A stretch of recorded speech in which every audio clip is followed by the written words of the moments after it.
Hi, in this video we're going to take a look at IELTS speaking and we're going to do part 2. Our topic is happiness. So in the exam you're given a card and for 1 to 2 minutes you need to respond to this prompt. So describe a happy person that you know, say who the person is, how you know this person, what things you do together, and why you think this person is happy. And my 1 to 2 minutes starts now. The happiest person I know is Chris, who is an artist and probably the most creative person I've ever met. Chris was a member of my desk-side support team when I was at the Bank of Canada. After just a few days, I realized that he was a lot more pleasant to be around than the other contract workers on the team. While most of them were disillusioned by the lack of permanent positions and all the benefits they entail, Chris didn't seem bothered. He was invariably upbeat, interested in the people around him, and congenial with his teammates. Mostly, Chris and I gamed together. He's a genius game master who has been running a weekly game for the last 7 years with players from all around the world. I think the reason Chris is so happy is because he's totally comfortable with himself and passionate about gaming, world building, writing, and reading.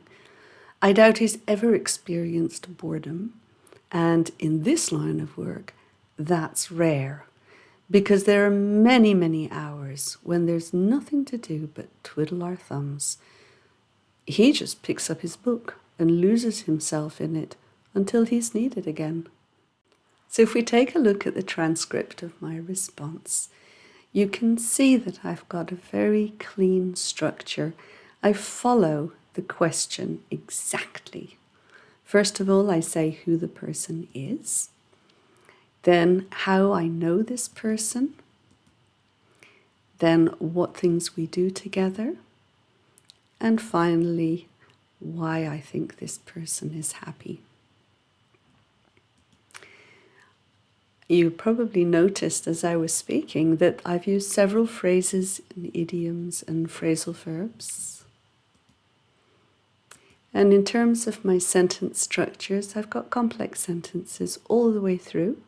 Some of them use subordinating conjunctions. I've got correlative conjunctions in there too, which are just like subordinating conjunctions but in 2 parts. I also have complex sentences that are built on relative clauses, and I've got 2 parallels for my language efficiency. In terms of my tenses, a lot of this is in the present tense. Some of it is in the past because it's referring back to the time that I met him. Then I've got the present perfect because there are some actions that are finished, but the time of knowing Chris is not finished. In terms of tips, I would suggest that you prepare 1 to 2 minute talks about people who are maybe generous, kind, considerate, influential. Think of people in your life that have really stood out. And what you want to try to do is get some vocabulary so that you have it at your fingertips and you can use it if that question arises in your test. You also want to know a few appropriate topic-specific phrases, idioms, and phrasal verbs that will help you in describing those people. I'd also make sure that you answer all of the prompts on the card and use them to structure your response. Always use a range of complex sentences and use appropriate tenses. If you're speaking about the past, don't just say used to. You need to use the past tense.